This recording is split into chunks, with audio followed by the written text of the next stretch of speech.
recording. And we're good. All right.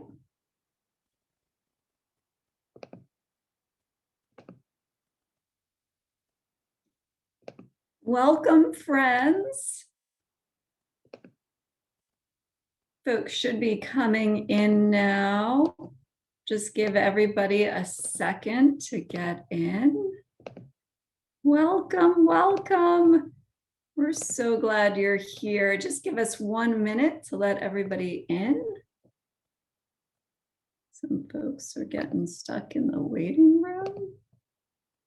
We're so glad everybody's here. How's everybody doing today? The sun is coming out down here slowly, starting. Seeing some sunshine here in my neighborhood. Good, good. I missed last week because I was scheduled ahead of time for my COVID shot and I just had to take that.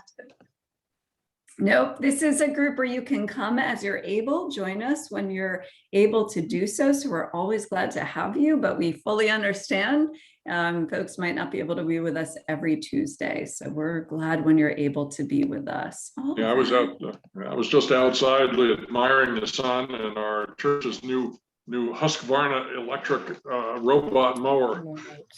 Wow, now that sounds pretty impressive. So I think it was donated, so it's nice. We're admiring the way it runs around cutting grass.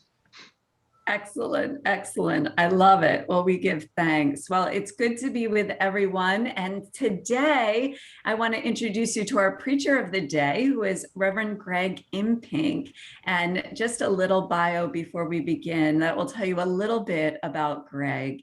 After growing up in the Western Pennsylvania town of, I believe it's Latrobe, but I might get it wrong, Greg went to Penn State, where he received a degree in industrial engineering. It was not until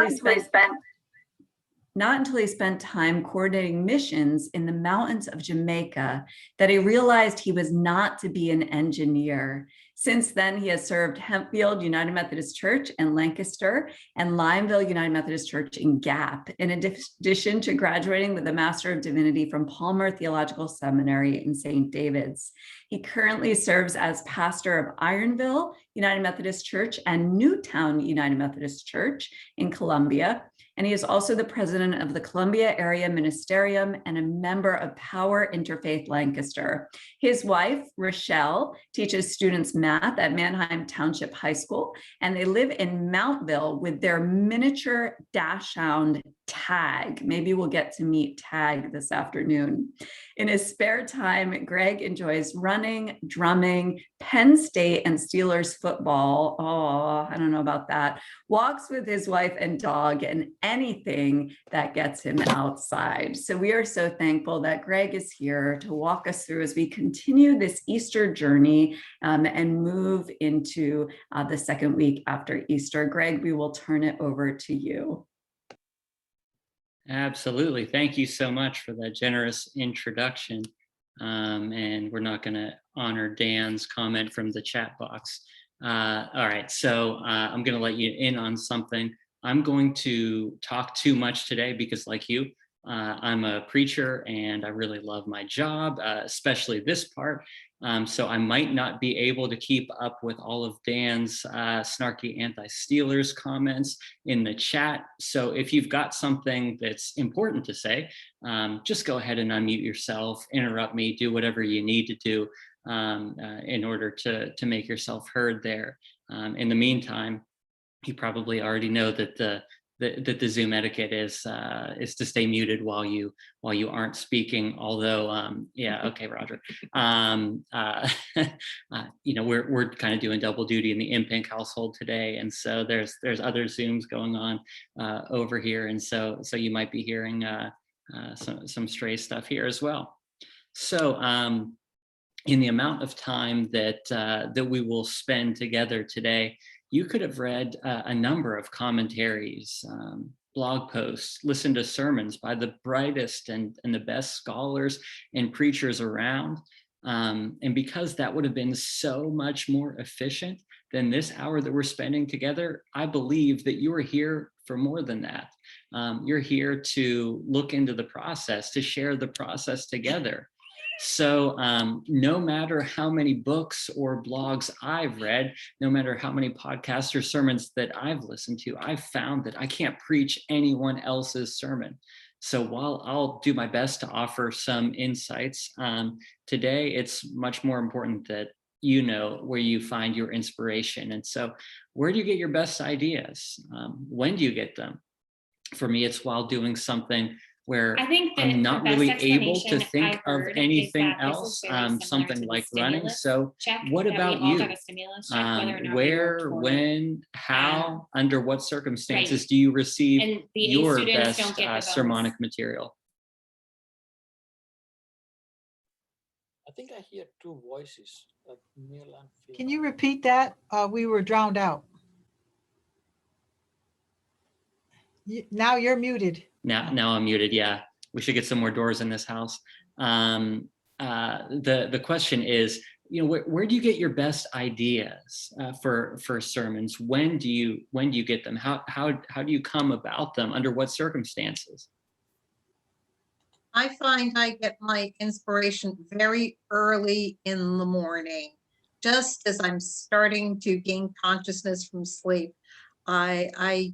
It just, things come into my head, and then I take that and I usually go to my concordance and start looking things up. Of course, you got to pray over this as well.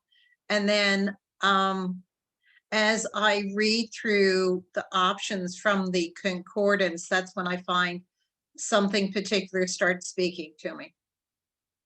Yeah, so it sounds like time of day is also important. Yeah, you got to know what time of day your best ideas sort of come to you. What about some others? How about you?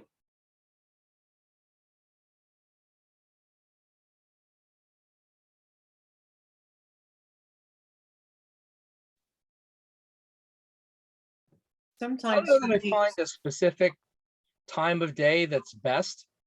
It just kind of is whenever. My approach is not so much to write the sermon as to think the sermon. In that I start with the text at the beginning of the week, sometimes a little before that, but start with the text at the beginning of the week and just think about it for the entire week, and occasionally read something or something like that. And sometimes stuff pops up in the morning when I'm first waking up, sometimes at bed right before I'm falling asleep, other times just as I'm watching a movie or as I'm having a conversation, it just pops up all over the place. It's just it's almost like having a lectionary week, Yeah, lectionary mindset throughout the week. Yeah, absolutely. And that's probably why it's important that we get into this stuff early. So it's like sort of consistently on our minds. And the reason why I'm asking these questions is because I think we could probably take encouragement from each other if we've learned to kind of hone in, when or where we do our best sermon thinking, sermon writing. It would be helpful for each other to know, especially if we haven't found that yet. So does one other person want to share?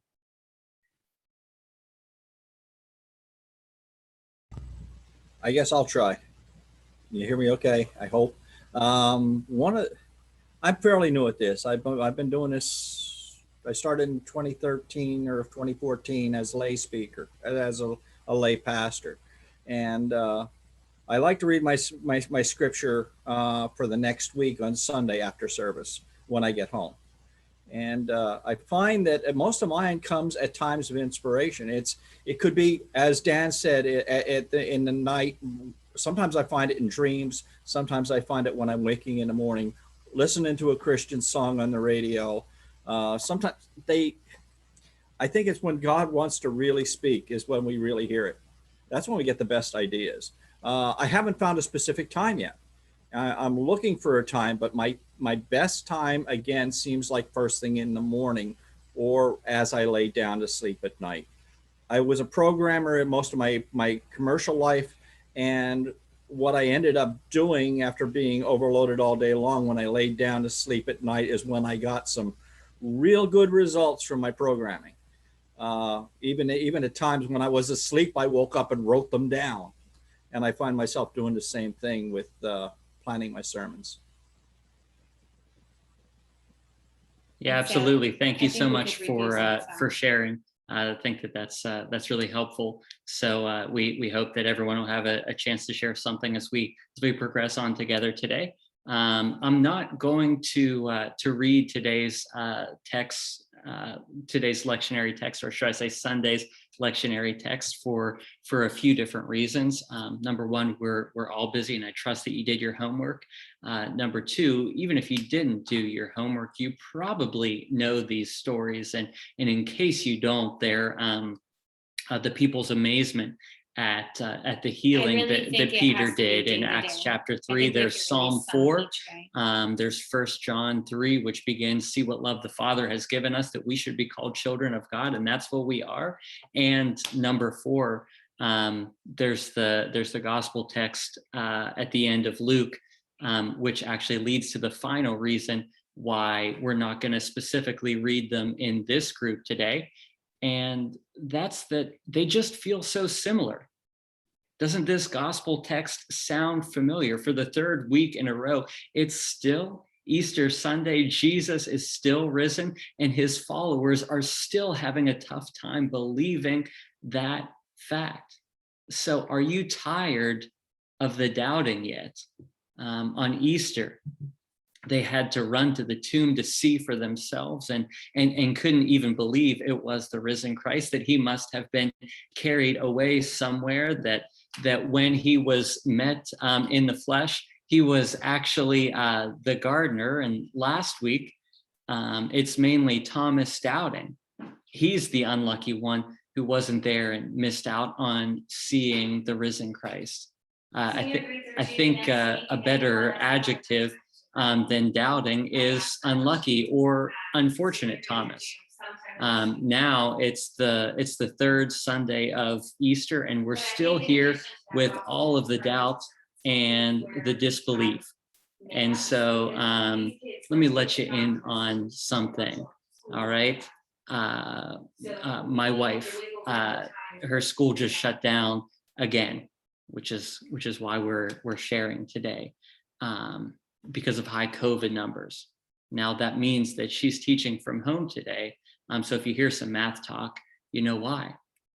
She was testing this morning in one of her courses, and the students would log on to Zoom, where she could give them their instructions before they logged out of Zoom to take their tests.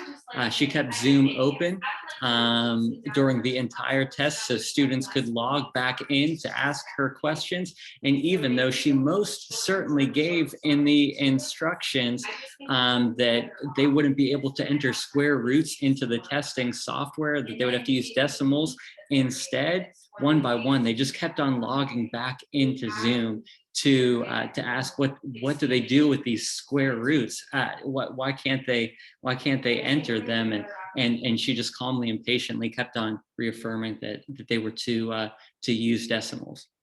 Does this and by the way, for me, this was somewhere between comical and maddening to see this playing out again and again. But nevertheless, she kept her calm, she kept her patience, as she reassured them that they just had to enter into decimals.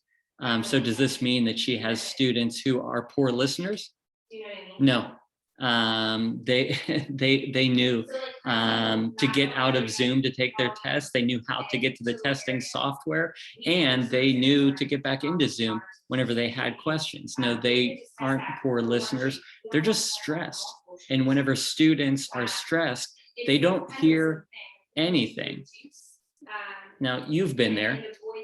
You felt lost while in a stressful situation. Someone has communicated some sort of important information to you that in that moment that you just couldn't retain. And so can you actually name a time when you, like the disciples and my wife's students, were seemingly oblivious in a stressful situation, whenever you didn't maybe just function out at your best, at your highest level, because you were so stressed out? Yeah, because those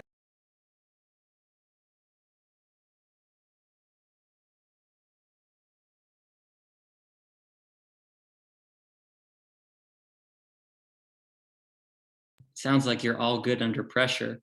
Oh, Roger was going to unmute himself. It looked like he was mouthing, but yeah, unless you're all very, very good under pressure, you've had a time whenever you've been there, whenever you've been like the disciples, whenever, even though it's like the third Sunday in a row that we're talking about the exact same thing, that you're still kind of struggling to get through that stressful situation and to function at your best. And so I typically would encourage preachers not to talk too much about themselves.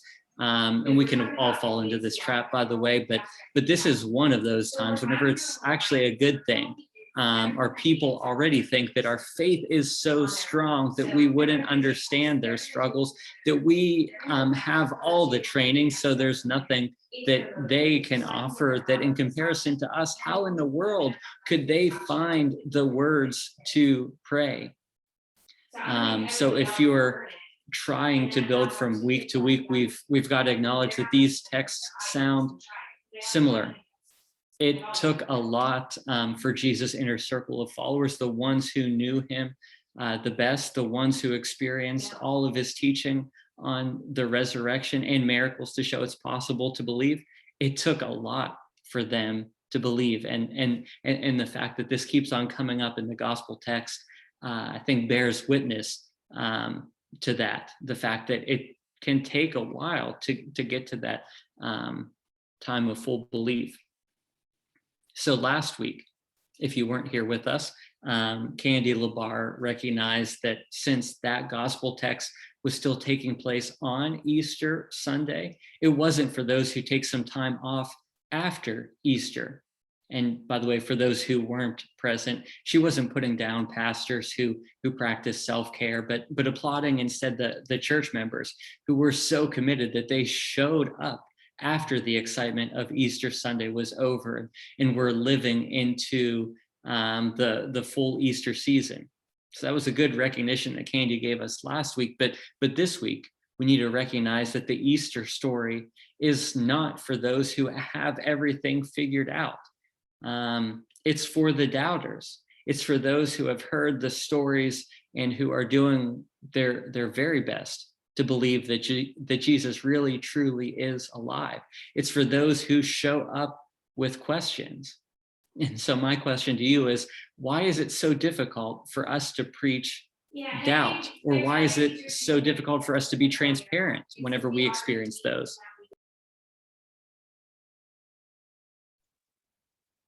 Because I think in today's society, doubt can be seen as a sign of weakness. And it's very hard to put yourself in a vulnerable position because that's a risky behavior.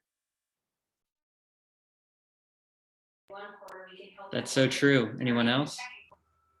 I think we all need to acknowledge, as I think you've tapped on, that doubt can equate to stress.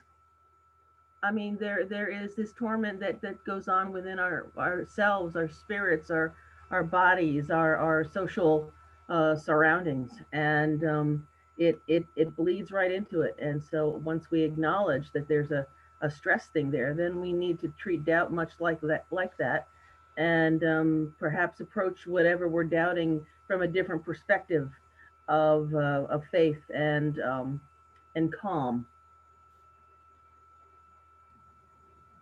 I think too, when you look at what happened in Acts, right?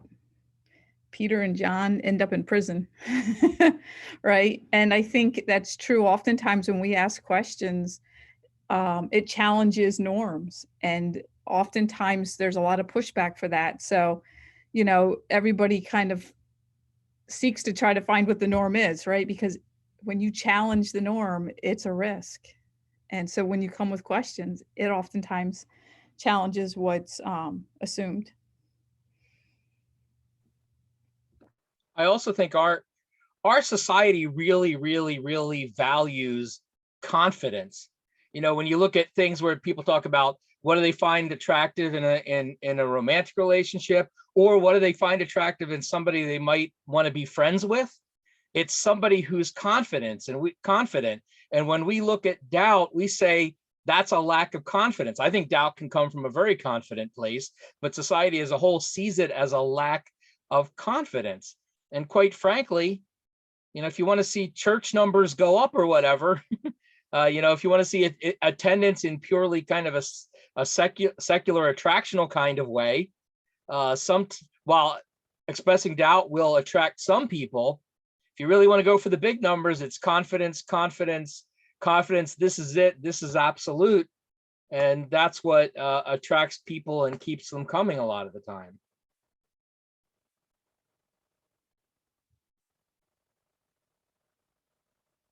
Has anyone as a pastoral leader actually been, to Dan's point, confident enough to acknowledge something? And if so, how did that go? Acknowledge some form of doubt or disbelief or trouble believing. How did that go for you if you ever did that?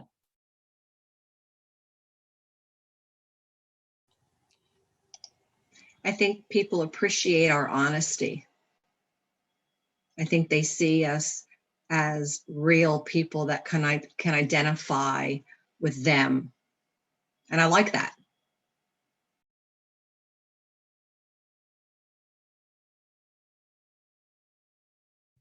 Yeah, that's so true. Our people really do need to know that we are real people, so that they've got the permission to be real people themselves. That's so important. Yeah, it is. Anybody else have anything about doubt in the church to share for the good of the group?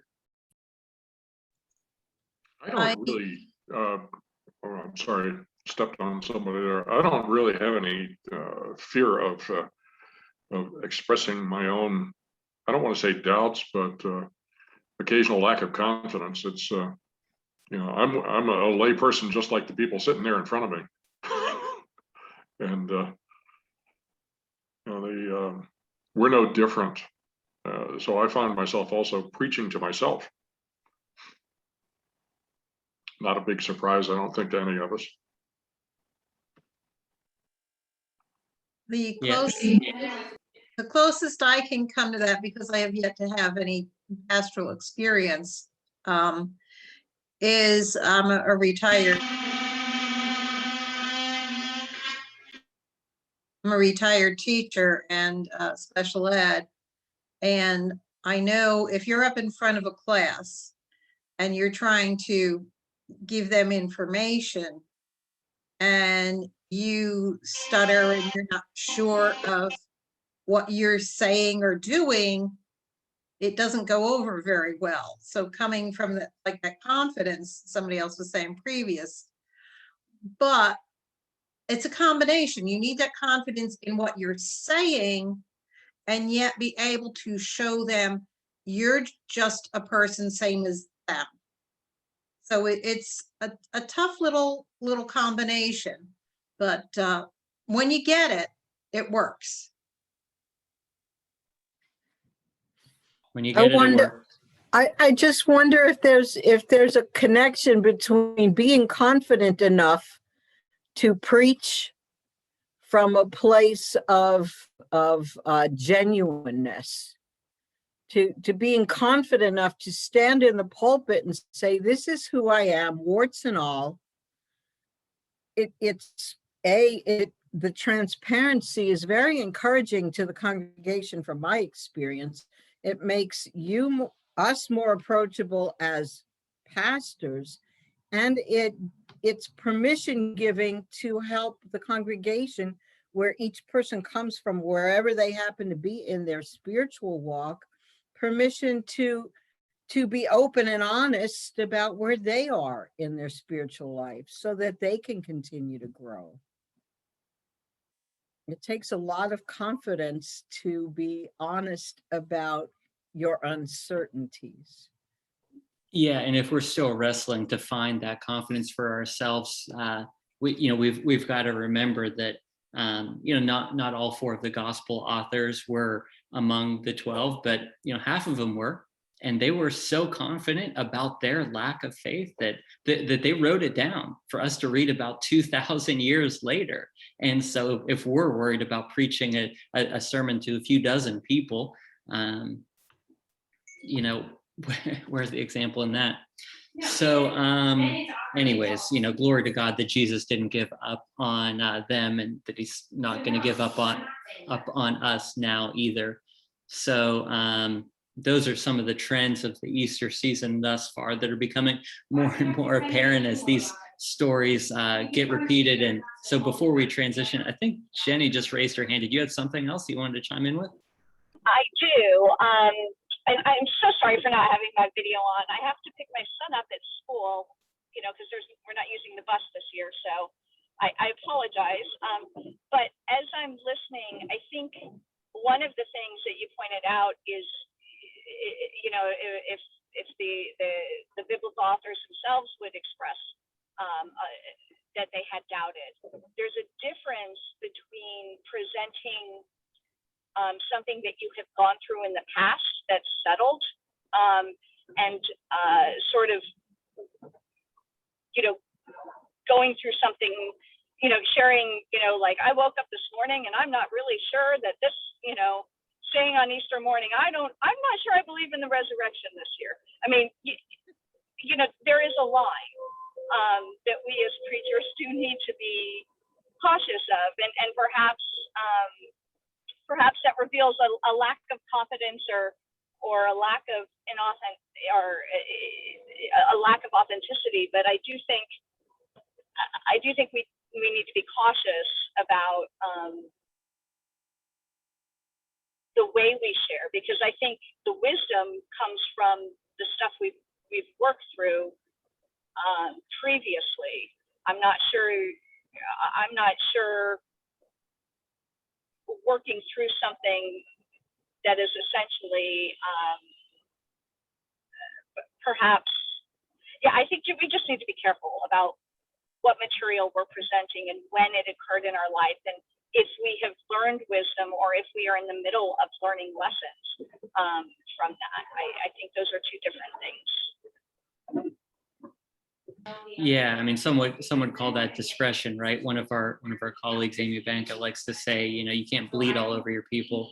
I think that there's a fine line here.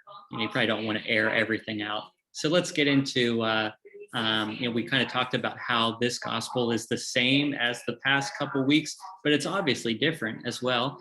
For one, it's from a different author than the others have been from. But have you noticed any ways that this gospel is different than some of the prior readings?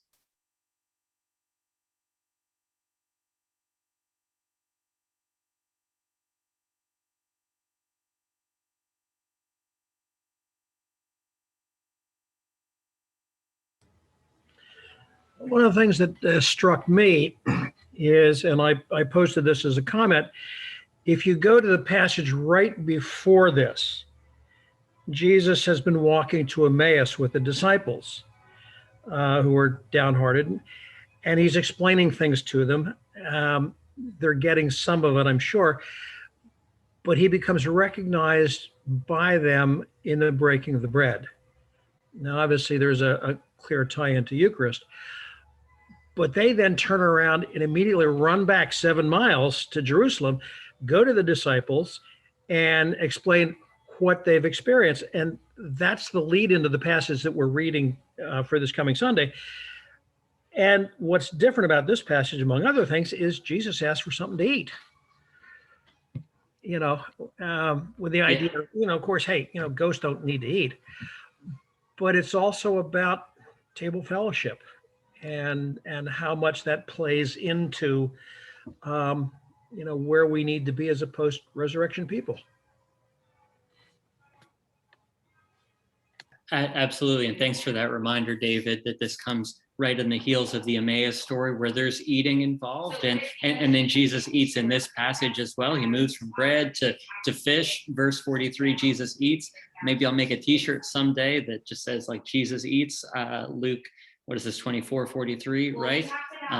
In fact, he not only ate, but he ate in their presence versus this being some sort of like magician's trick that Jesus was kind of pretending like he was eating something and he had thrown it over his shoulder or something like that. He really truly ate in their presence, which kind of points to the embodied nature of our faith. That this is something that's lived out in bodies, and including even in the resurrection. There's still a body. Do you know about the hymn suggestions on UMC discipleship?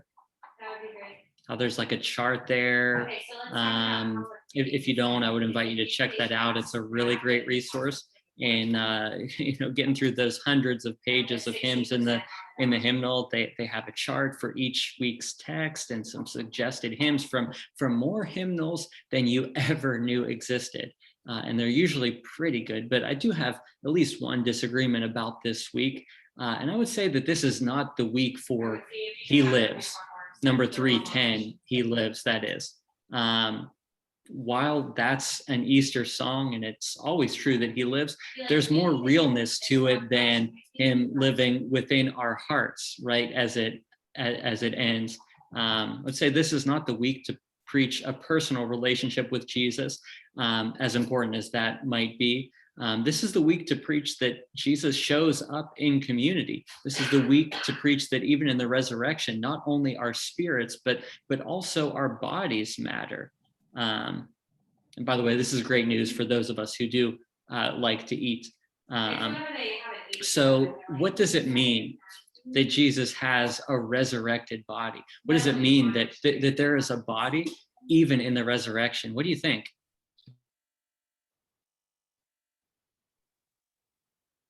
I'm part of a weekly discussion group through my church, and we were talking about this just a week ago. And two books came up. One was an older book written by Lee Strobel, who was a lawyer and a journalist who was not a believer. And when his wife started believing, he set about proving that the resurrection did not happen. And he ended up converting. And his book was The Case for Christ.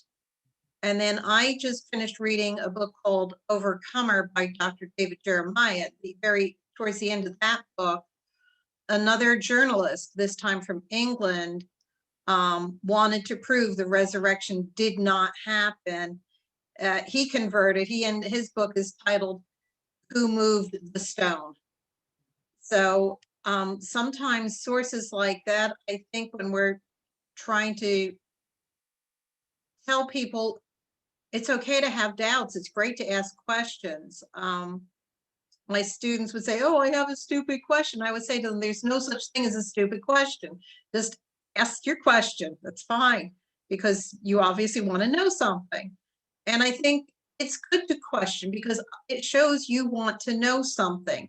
And I think it would be great to give the congregation that sense that asking questions in itself doesn't mean you have doubts that will hurt your faith, that you have a curiosity, a need for knowledge to help grow your faith. And yeah, and I haven't gotten around to getting either one of those two books yet, but I'm certainly looking forward to reading them. And the documentation is there, like you were saying, in the Gospels, but there are also high puppy secular sources that confirm that the resurrection really did happen. And I would love to be able to gain that knowledge and share it. Absolutely. And just kind of thinking practically about what does it mean for us today that bodies matter even in the resurrection? How can we live like that's true today, that our bodies do matter? What do you think?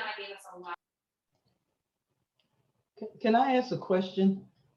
I've never been part of a group like this before, and this is my first week joining in. And I'm listening, and I'm not sure I'm understanding clearly. When I read the Luke text, I see two different types of people. One is doubters, and the other one is witnesses. And when he's talking about preaching, he's talking about witnessing. And is it my understanding that you relate to people by talking about doubt rather than being a witness for the people? So I don't have any doubts. I can talk about a time when I didn't believe, but as a preacher, there's nothing in me that doubts the resurrection or doubts the presence of God. And I feel as though he does live in my heart. And so I don't understand how you relate to people by aligning yourself as a doubter rather than a witness to the reality of Christ. And I don't see how talking to people and confessing that you have doubts would make your congregation even want to come back. Yeah, and we did talk a little bit about that, how sometimes confidence can seem can be more appealing to many. But do you think that all of your people are there where you are, 100%? Like, I believe everything, and like I've got it all figured out, and there are no questions rolling around in my head. Do you think that they're all there? No, but I don't think me aligning myself as a doubter is going to help them get there. I am a witness to the presence of Christ. I'm a witness to the reality. I was an atheist, and God called me and he revealed himself to me in a way that I'll never doubt that there's a God. And so I don't think as a pastor in front of the congregation, me aligning myself as a doubter is going to help someone who's having doubts. I want to stand up and tell the world that I'm a witness to Christ. And so I don't understand, acknowledging that there was a time, when it was unbelievable and hard to grapple with the difficulties in the story. But I honestly cannot stand up in front of a congregation and say that I have doubts, because I have none. There was a time. There was a time when I questioned Christ, and that's the key point. There was a time, and your people might still be in that time right now. And there was a time for the disciples as well. That's what read any of the Easter stories. None of them showed up on Easter Sunday with their best dress on and bringing in flowers and with smiles on their face. No, they went to grieve. They went to prepare the body. And even as they were telling each other, they had to run and see for themselves, or they thought that he was the gardener or something like that. And so even those closest to Jesus went through those times. And then I think that by the time they get to the time of Acts, they would agree with you. They would say, hey, like, no more doubting going on here. They appear so much stronger in the book of Acts than they ever did in the Gospels. And so, yeah, it's important to note that we're on that sort of journey. And I'm not like telling you to question everything that you ever thought you believed, and like don't be certain about anything. But you got to recognize where our people are, and seek to kind of live into those questions. Yeah. But good question. Can I jump in a minute? Please. Let's turn the whole thing around. I know we've been talking about our experience, which is important, but let's turn the whole thing around and let's look at it from Jesus' perspective. Nothing that was going on in the hearts and minds of the disciples was any obstacle to him bringing to them what they needed. There's an old expression, you can't unring a bell. And so, what they experienced even if it was shocking or hard to believe or mind blowing or whatever it was, they're never going to forget that. You can't unsee what they saw. They can't unhear what Jesus explains to them. But none of that going on in them is any obstacle to him. And even for people who once did not believe, even that's not an obstacle for him. Absolutely. If Jesus really truly is alive today, if he's walking around eating broiled fish, then I agree with you. He can work through it all. And so let's get back for a moment to the fact that Jesus ate. That he is a spirit, but he is also a body. I want to just list out a couple, possible suggestions that you could live into this week as you try to get your community to live as if Jesus really has a body right now. And then I hope you'll add a few others as well that you've got kind of rolling around in your brain. For me, I don't know about you, but our churches have been very physically dormant over the past year. We've still been meeting more than ever virtually, but we're just kind of starting to re-enter into our buildings now. And so, at least in my context, one of the main goals was just like, we got to get back in the building. We got to get back in the building. And that was very important. But now that we're there, we're kind of saying, so what? Why did we want to get back here so much? And, our donations to, this isn't the case for everyone I know, but our donations to like local food banks that have been such a hallmark of our faith before have been way down over this past year, just because we haven't been showing up to the church building. Since we haven't been showing up to the church building, we haven't been bringing our cans to the church building. And so, might this be the week that you reinvigorate your food ministry, whatever that is, that you say like, hey, Jesus showed up to the disciples and like one of the first things that he wanted to do with them was to eat. And so how can we make sure that others can eat, whatever that looks like in your context? I know feeding is so important for so many churches. And so, could you revamp that and put some new, fresh energy into that now? This Sunday is also, for those who celebrate the special Sundays, it's Native American Sunday. I'm just learning about this. One of my congregation members is very excited to share about it for the very first time, and the work that she's done, and the Native American pastors who have touched her. And so, is that something that could happen? Is that something that could take place this week and be celebrated and acknowledged? Also, that's this Sunday, today, like today, as in Tuesday. Today's the first day of Ramadan, which is obviously not part of our Christian faith, even though it was modeled after the Christian Lent. But we have Muslim neighbors, right? We do. They live in our communities. And could we serve them in this time whenever they're not eating for the entire day? Can we show up? Can we be Jesus' body in their midst? Can we, is there anything that we can do for them in this time as they renew their faith and go without so many things? What else are you thinking about?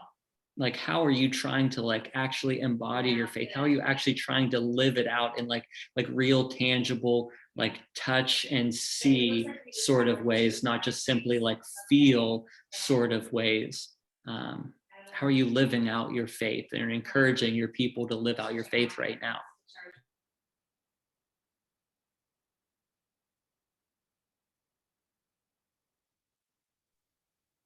Right now, due to COVID, my biggest ministry is to my family.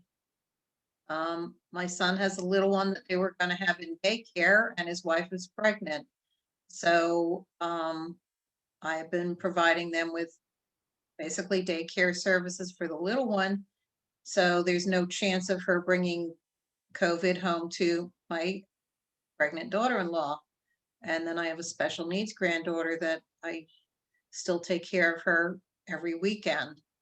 So, and trying to carefully present parts of God's plan for my adult children. My son's probably more likely to become a believer. My daughter is like a staunch, nope, I'm not, nope. And her own child said to her, Mommy, I'm upset because you don't believe in God. So I think God's given me a ministry right within my own family.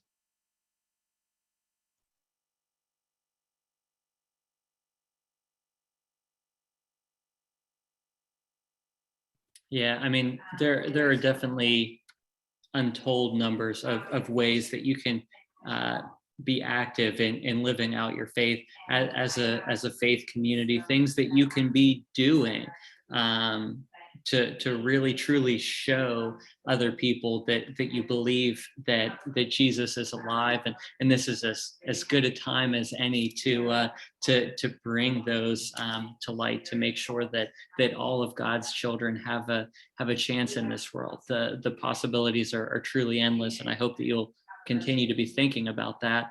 The point is that, you know, if Jesus is alive with a body, we've got to be about more than saving souls. Don't neglect that. Don't neglect that. Keep saving those souls, but find a balance. You know, as James said, it's about, on the one hand, faith, and on the other hand, works, and the two go hand in hand. Ron Sider called it like two wings of the same dove. That they work together, that it shouldn't be about all one or the other. You know, we can kind of skew in one direction, but sometimes we sort of need to course correct. You know, in the Acts text for this week, Peter just healed someone.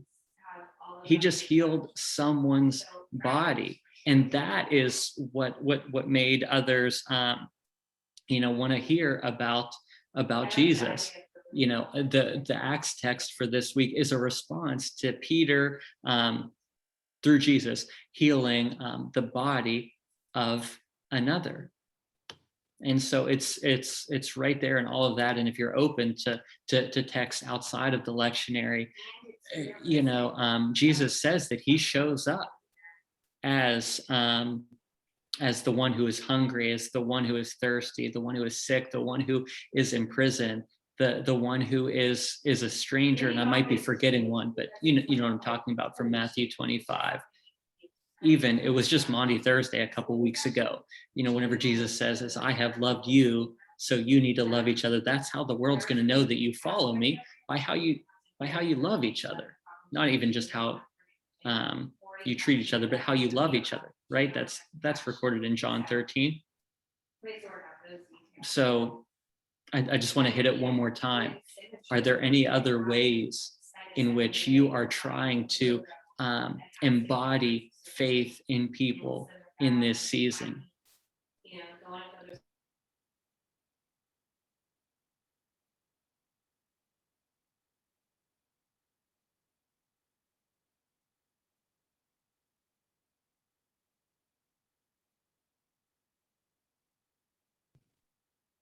Keep thinking about it. All right. One other thing that, I mean, there are so many things worthy of noting just simply in this gospel text, but one other thing that I want to draw your attention to that's kind of different from some of the other gospel texts. You know, they all have the disciples trying to overcome fear, overcome doubt, to get past that, to believe that Jesus really truly is alive. And by the way, Jesus is very vulnerable in doing so. He says, like, don't just look at me, but like reach out and grab hold of me, right? Probably shouldn't be touching people these days, what with COVID and whatnot, but it was okay in the first century. You know, Jesus encouraged his disciples to do it, but that's really in all of the gospel texts. Something else that's interesting in how Luke is ending his gospel is, you know, in verse 44, Jesus talks about how the law, prophets, and writings testify to him. So what does it mean that the law, prophets, and writings testify to him? What is Jesus trying to say there?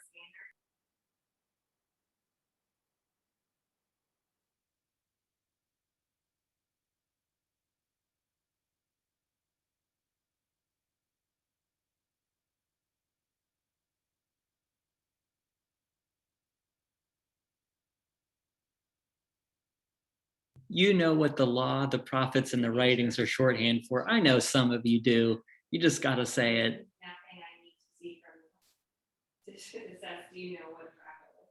The Tanakh, the law, the prophets, and the writings are the Tanakh. Exactly. Yeah. I mean, this is scripture, at least scripture as Jesus knew it. And, you know, in the first century world, this is Jewish scripture. And by the way, how do we, in contrast to this, how do we typically, what we call the Old Testament, how do we typically divide that up? Do we divide it up into law, prophets, and writings, or is there a different way?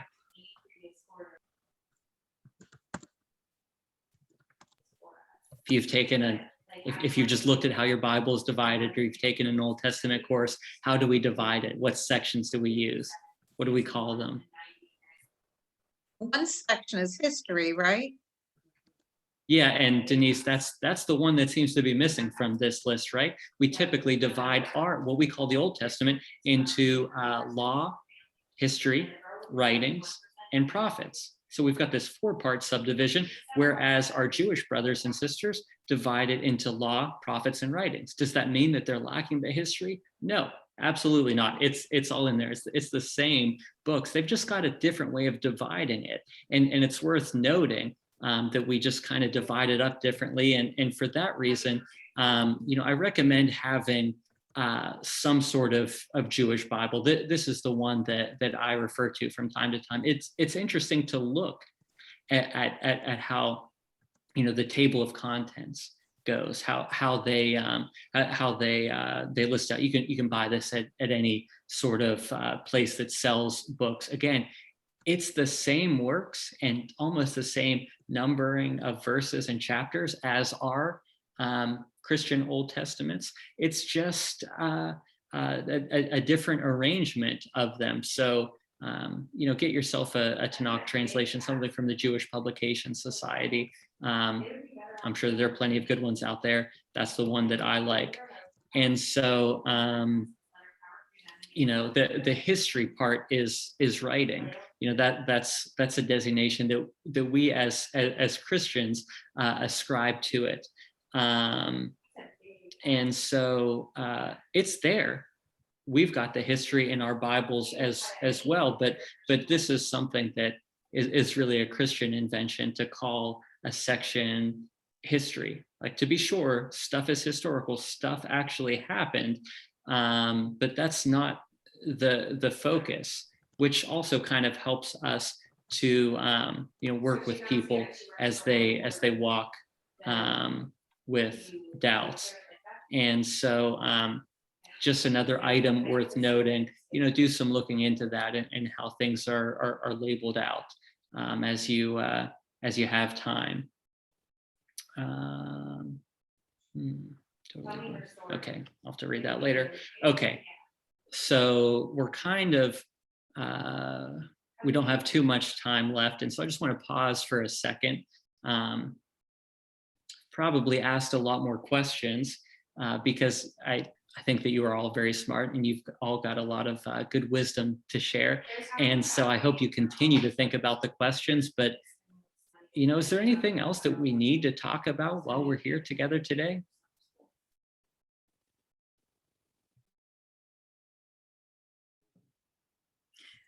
Greg, you did a phenomenal job. They're a rough group today, but they're pondering and thinking. I'm just kidding. I'm thinking a lot about how you talked about embodiment, and it's been interesting. This week, I've gotten a lot of emails from churches saying we're finally going back, almost as if the time that we've had in this virtual season hasn't been embodied. And I want to caution just that sort of feeling that virtual can't be embodied. And it's interesting, my kids teach me a lot about, how this discipleship can happen in these modes of operation. And so what does it look like? There is going to be a return to buildings, but for some, not for all, but I do think faith can be lived out and incarnation can happen here. And I've shifted my theology even since this pandemic on some of this. So anyway, I'm just wrestling with that, thinking about that based on sort of what you shared, and what does it mean that, Jesus might eat with us in Zoom or eat with us. Anyway, it's just all, I'm just playing with that in my mind. Yeah, it took me almost a year to get them to actually catch on to what I was doing and start doing it for themselves. But I've stopped calling it the church, as in like the building, the church. Now we call it the building, and trying to focus more on us actually living that out. And so really, really good point. Yeah, online counts. virtually counts. And whenever we're done today, I just want to tell you a 1-minute story that kind of, reminds us of that. But anything else that needs to be said or asked or pondered before we go today?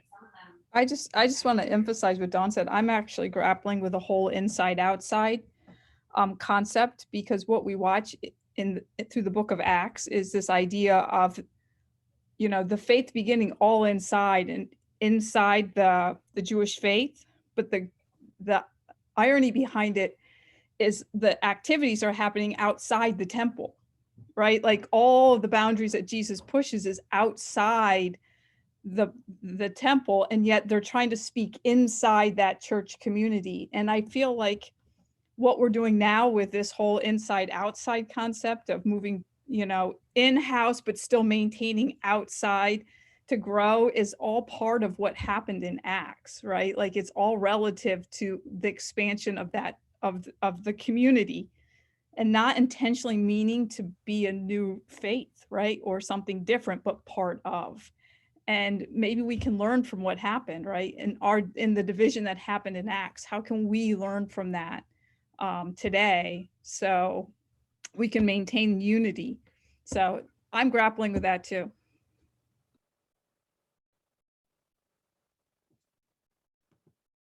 Yeah, and definitely my caution is that we don't simply think of our faith that like is something that we need to consume. We just need to show up and worship. We do need to do that. Whatever showing up looks like, whether that's showing up at home, showing up in the church building, but we also need that other half of actually living it out, of actually being there to care for people, to know that our bodies do matter, and it matters whenever we see someone unnecessarily cut down way too soon, and we've got to speak out against that, because again, bodies matter. Jesus ate. So I want to leave you with just a little bit of encouragement. I pastor 2 small churches, in fact 2 churches that are small enough that there's really absolutely no mistaking whenever new people show up. And in fact, we're so small that that the average, at least pre-pandemic, in terms of number of children, was 2. So it was, by the way, that's not a very good testament to the resurrection, but this past Sunday, a young family showed up, a young family with 2 children. That would like double our number of regular children if they really bought in and joined our faith community. That's like some holy grail type stuff there, right? So I don't know about you, but I never trust my memory whenever it comes to having met people in the past, because it doesn't matter if I said a simple hello to them 3 years ago at the church yard sale. They might remember my name, and I probably won't remember theirs. And so, especially with the masks, I went up to them and I said, "Hey, I'm not sure if we've met before, but I'm Greg." And they said, "Oh, yeah, I mean, we've never quite met, but yeah, we know because we've been watching you online for months. It took them months to show up. And so for all of this, kind of being hard on the disciples, calling Thomas doubting Thomas, it took them some time, and it took this family some time. And so I just kind of want to encourage you to keep it up. Keep it up, preachers. You never know how long it's going to take to get there, and you never know who's watching. So keep it up. You're doing good work. Amen. Amen. We give thanks for you and for your presence this day, Greg, for your leadership. Next week, Chris Eden will be with us. And so we invite you to join us. We will send out the chat and recordings to you as well. So God bless you and keep you this week, dear preachers, and we'll see you soon. Take care. Bye-bye. Thank you. Good job, Greg. Very nice, encouraging. Thank you. Thanks for